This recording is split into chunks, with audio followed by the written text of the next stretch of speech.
I'm Josh. I grew up in a Chinese American Mormon family, and I think those two dynamics combined to make this really high performance expectation that came from my parents and came from the religion that they belong to. I really struggled with living up to those expectations, and I reached a point in adolescence where I just decided to rebel and give up on that.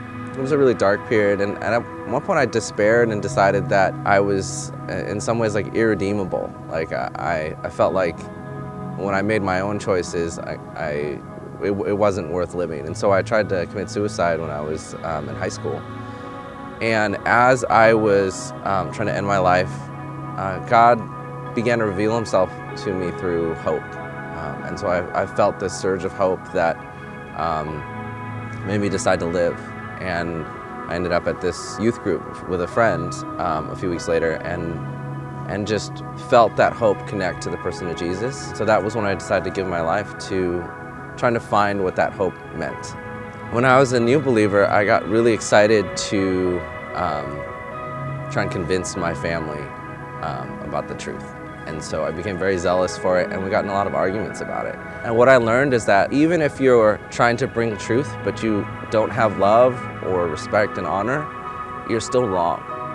And even in the big picture, like, it just wasn't effective because we were fighting about ideologies instead of talking about the person of Jesus and learning what loving him meant. And so I had to repent. Like, I had to reconcile with my family and go through a process where I set aside that combative attitude and just love them well and honor them because that's part of our calling, and following Jesus is to honor our parents.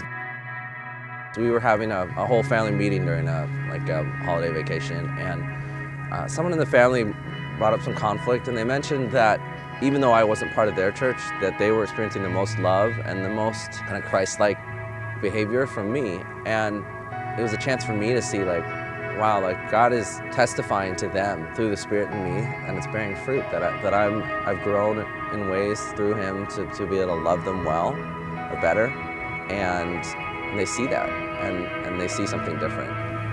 Learning to love my parents better and learning to pursue grace and truth with them has helped me to kind of acknowledge the authority that they have, while also recognizing that I'm called to obey God and I'm called to follow him first. From that comes an opportunity to honor those around us and to love those around us. And as I've seen the Spirit bear fruit in the relationships in my family, I've just seen how God is sovereign over our relationships too, and his authority has come in to bless our family. And I'm thankful for reconciliation, and I'm thankful that we found ways to come toward each other even with our differences.